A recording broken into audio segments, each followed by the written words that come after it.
Raider Nation, what's going on? It's Mitchell Renz, your host of the Raiders Report, and this is my final Las Vegas Raiders 53-man roster projection. I figured Antonio, Pierce and Telesco would probably make some cuts today, or some cuts are going to be rolling in here pretty soon. So I wanted to get this video out today. I know I'm at the at-home studios, but today's show is presented by Panda Sups. If anybody out there needs to get some awesome workout supplements, go to pandasups.com. Use code Raiders for 25% off. That link's going to be available to y'all down in the comments and in the description of today's show. So I'm just going to tell you this right now. I've been sitting here at my studio battling what the heck I'm going to do with this 53-man because I've been doing this show for a long time. I'm not kidding you. This was by far the most difficult final roster projection that I have ever had to do. And this team, I feel bad for AP and Telesco because they're going to be letting go of some good players. So what I did today was I built the 53-man that I thought made the most sense, and I'm going to kind of have to go through and explain why I did a few things the way that I did. But the NFL roster cutdown day is on August 27th. It's on Tuesday at 4 p.m. Eastern time. So the Las Vegas Raiders have to get right now their 91 players. You got to get that all the way down to 54. The reason why they're at 91, you got to get down to 54, is because they have David Ogoa, the International Pathway Program player. So he's automatically going to make it. So usually NFL teams are only allowed to have 90. You got to get down to 53. That's why it's called a 53-man. But when you see the Raiders roster, they're going to end up keeping 54 because they're allowed to because of Ogoa. But Ogoa's just going to get put on that practice squad. They're allowed to have 17 players on the practice squad where everybody else that doesn't have an International Pathway Program player is allowed to have 16. Tomorrow on the Raiders Report, I'm going to go and break down some videos as well. I'm thinking about doing a roster projection on that, so just stay tuned. But make sure you're subscribed. There's going to be tons, and I mean tons of players getting cut. I mean, you got to almost move on from 40 guys in the next 48 hours. So I promise every time the Raiders make a roster move until that roster cut down day, I got you updated. So the way that I'm going to do this, I'm going to go from 1 and work my way all the way down to 53. I usually start on the offensive side of the football, and then I go down to the defense. But like I said, I did this time something I've never done before, and I think it's going to surprise a lot of people, and it's right here from the jump. The Raiders quarterbacks, I'm only keeping Gardner Minshew and Aidan O'Connell. I'm not going to keep any other QBs. For me, in order to keep the other players that I want on this roster, those are the only 2 quarterbacks I'm going to keep. And some of you are like, man, that's kind of surprising, Mitch. You also got to look at the new NFL practice squad rule. On game day, you're allowed to elevate a quarterback from your practice squad, and it doesn't count against your 53-man. The reason why that I'm doing this is because, quite frankly, there's a lot of other players that I thought deserved to make the roster, and it's not that I don't care about, keeping Carter Bradley or Nathan Peterman, but they're realistically, that's a coin flip to me. And I know that some people want to keep Carter Bradley because he's young and experienced, but then there's also that other side of they want to keep Nathan Peterman because of his ability to execute that Luke Getsy offense. If I'm the Raiders, I go, all right, I'm not going to keep either of them, but I would love to have both of those guys on the practice squad because realistically, I don't think that Carter Bradley gets claimed. I don't think that Nathan Peterman gets claimed. And if either one of those guys gets claimed, then you just pick up the phone and you go, hey, Carter, I'd like to bring you back. Hey, Nathan, I'd like to bring you back. There's just other players, and like I said, I'm going to dive into them here in a second of who I think deserves to make this roster. So Gardner Minshew, Aidan O'Connell, that's 1 and 2. Then you go to the running back position. I'm going to keep Zamir White, Alexander Mattison, Ameer Abdullah, and Dylan Laube. So that's 3, 4, 5, and 6. No real surprises there. I know Britton Brown got some action. I know also Sincere McCormick got a little action. I'll tell you this, though. Dylan Laube, he did not look good in that final preseason game, and I would imagine the coaching staff's pretty unhappy that he put the ball on the ground. I don't think, I've seen some people speculating on are they going to move on from him. I don't think that they're going to move on from Laube. I know that they drafted him in the 6th round, but I was expecting a little bit more, and you have to admit that preseason showing was a little bit lackluster. From the wide receiver standpoint, I have Davante Adams, 7, Jakobi Meyers, 8, Tre Tucker, 9, DJ Turner, who did not play in that final preseason game, which I made a video about 3 weeks ago saying DJ Turner is the lock to make this roster, and him not playing in that final preseason game proves that. Then, I know the Raiders are very high on Christian Wilkerson, so for that reason, one of the reasons why I was only able to, keep 2 QBs, because I think they're going to keep Wilkerson, and I got to be a man of my word here. Tyreek McAllister has to make this roster. What he showed in that final preseason game, and when you have an athlete like that, you can use it on special teams. You can use that 4-3 speed. I think you could use him in the punt return. You can use him in the kick return game. But, like, realistically, you're going to use him more as a gadget player. When Tre Tucker, when DJ Turner, if they do end up needing a breather, you bring McAllister in to do some pre-snap motion, and even if you're not going to put the ball in his hands, I think you have to be able to respect the athleticism that he was able to show. And if I'm AP, what more do you want for a player fighting for a job? To me, Tyreek McAllister needs to make this team. And if you agree with that statement, I want you to click that like button right now. But because of Tyreek McAllister making it, again, I had to get really, really interesting with this 53-man. And one of the things was not keeping that other quarterback. But again, it's because I can elevate one on game day. Let's now go to the tight end position. I got Brock Bowers, Michael Mayer, Harrison Bryant, and then Zach Gentry. That's 13, 14, 15, 16. I will admit, I almost thought about not keeping either Wilkerson or McAllister because of their confidence in Brock Bowers. But, that's been a guy who's been battling a sore foot. And I know that they want to do a lot of 2 tight end sets. So because of that, again, I'm going to keep 4 tight ends on this roster. Then we go to the offensive line. Colton Miller, Jackson Powers Johnson, Andre James, Dylan Parham, Thayer Munford. Those are now, we're up to 21 players kept on this team.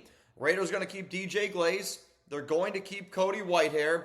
Andres Pete's not a lock. I'll tell you what, AP, you'd have some serious stones if you kept Jalen McKenzie, because if I was able to keep a 10th offensive lineman, I would have kept the tackle Jalen McKenzie, which I can't even believe that I'm saying, but they obviously wanted to see him. He played the second most snaps, I want to say, on the offensive side of the football in that final preseason game, so they were really trying to get a good look at him.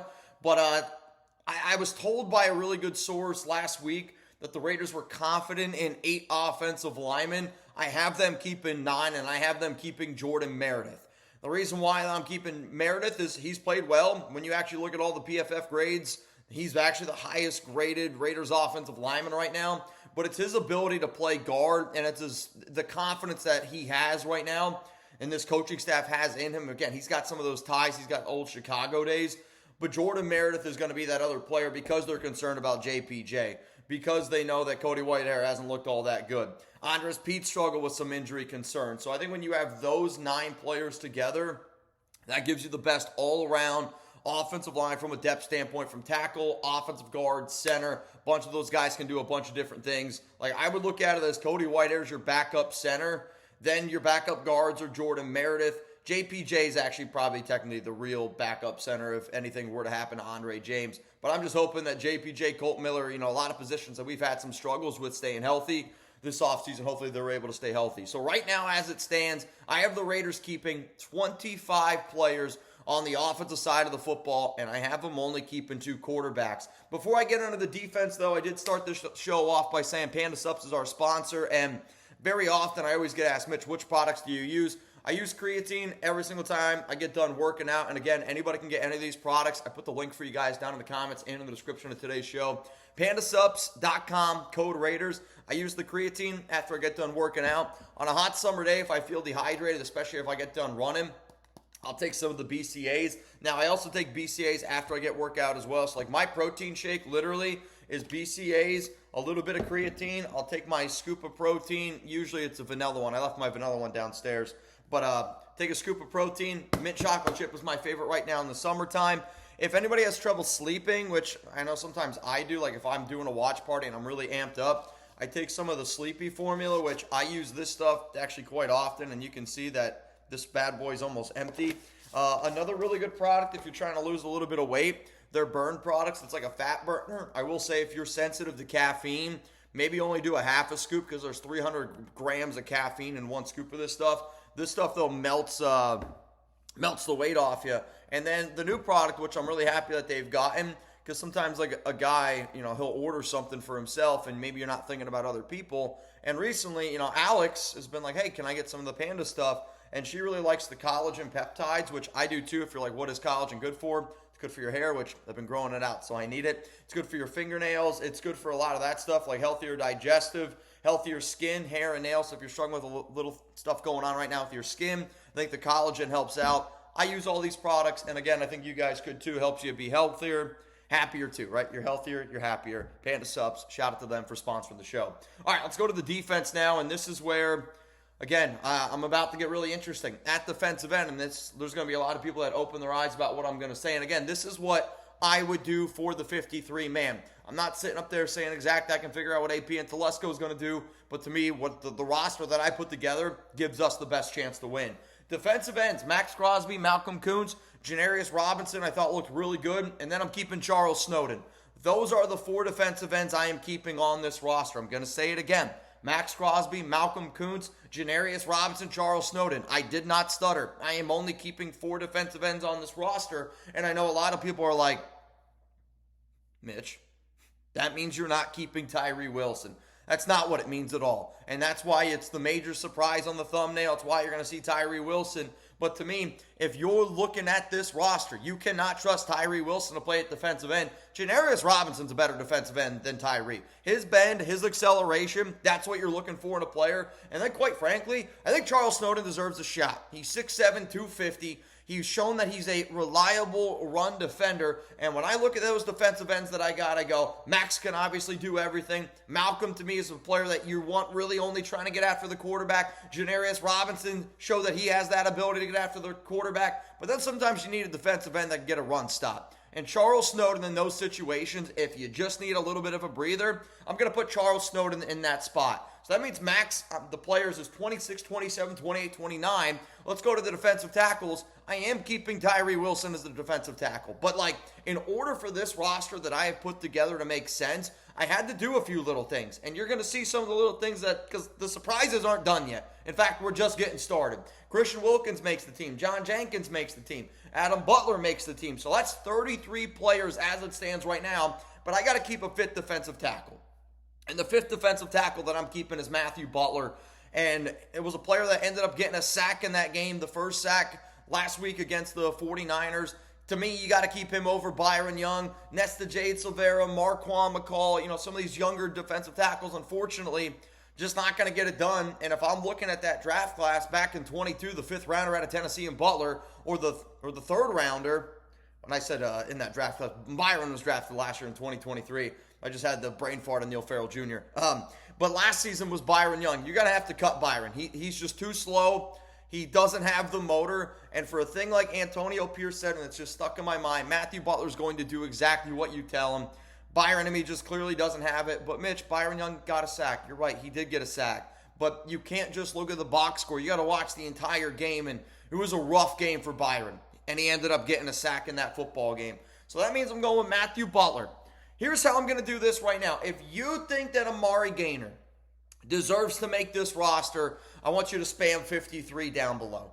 Because I have to do something if Amari Gaynor is going to make this squad. I was talking to Amari yesterday. I messaged Tyreek McAllister as well. And, I got to do a better job of going. If I'm going to make a show saying that Tyreek McAllister deserves to make this squad, Amari Gaynor deserves to make this squad, how am I going to do a better job of a host here to help those guys be able to live their dream? So to me, I want the nation right now to spam 53. And since I said that those guys deserve to make it, that's what I did today. I put them in this 53-man roster. So you already saw Tyreek McAllister. So then my linebackers I'm going to keep is Robert Spillane, that's 35.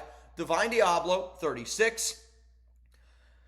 Luke Masterson, 37. I'm keeping a lot of linebackers here, which, again, I can't believe I'm going to do, but the only way that it makes sense is if you let me explain it.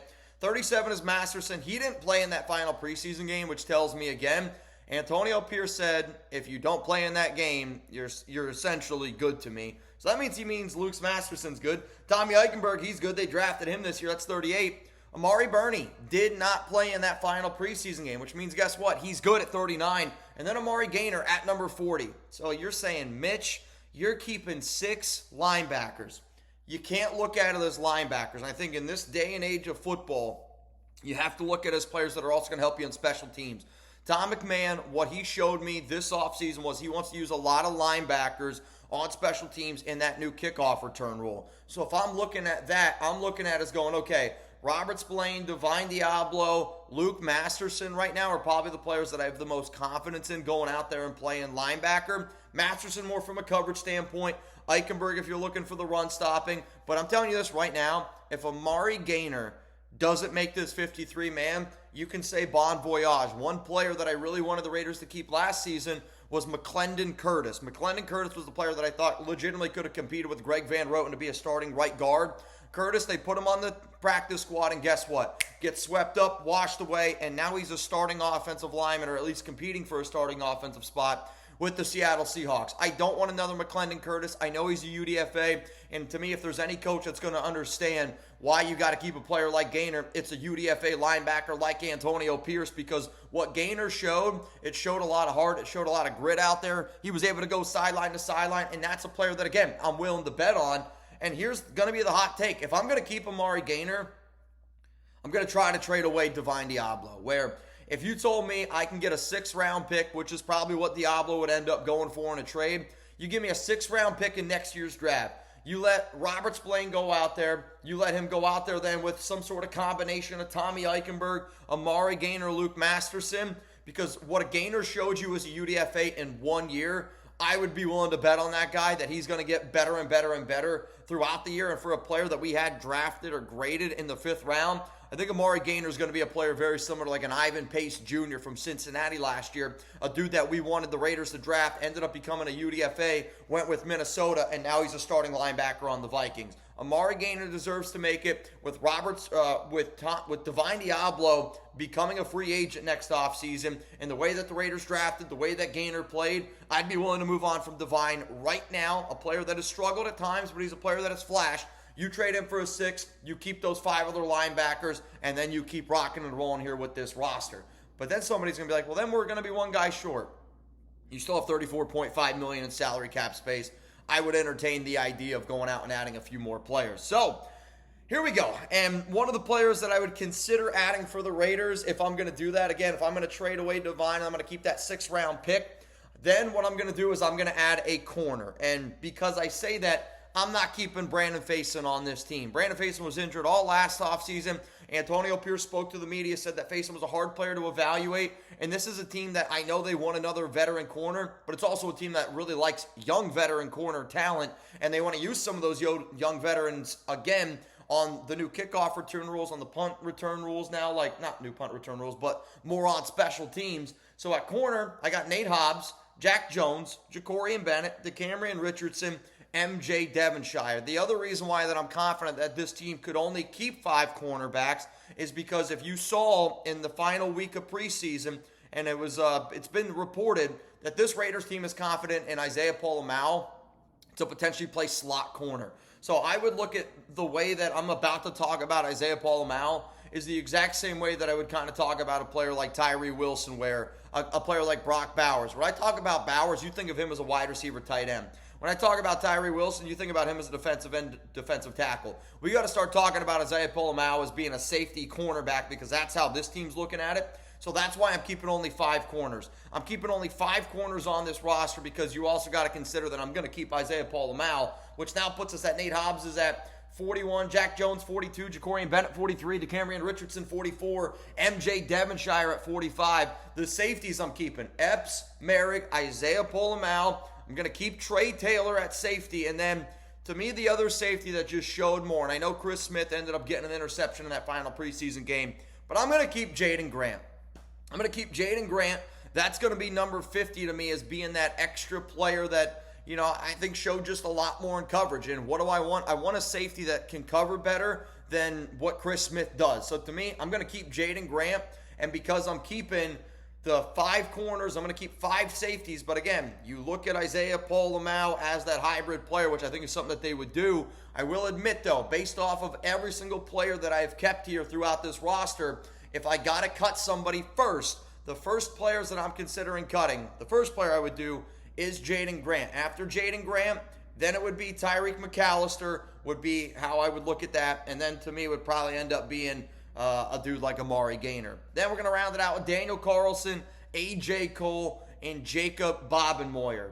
That was exhausting. It was difficult, but I got to know down in the comments section, what do you guys think of my 53-man? Who did I leave off? Grade it for me if you can. It was tough. I had to make some decisions, and I had to go out and explain and do why I was doing what I was doing. Again, if you made it this far in the video, make sure you're subscribed. The Raiders are going to be making a lot of moves here over the next 48 hours or so. I'm going to keep you guys up to date, but make sure you're subscribed, and if any big-time news happens, I'll try to go live. I might have to go live from here, but the next time you're going to see Jeremy Chugs and I on the show live is going to be right when roster cut day happens on Tuesday. Oh, man, August 27th at 4 p.m. Eastern Time. For more Raiders videos, click that subscribe button right here. And then if you want even more content around the silver and black, we're pumping out videos. So these two videos that you see up here are the videos that YouTube thinks that you would enjoy based off of what you watch already on YouTube. Now, again, it's going to be Raiders focused. It's going to be me focused, but I make a lot of videos here. So check out these two videos and make sure you're subscribed.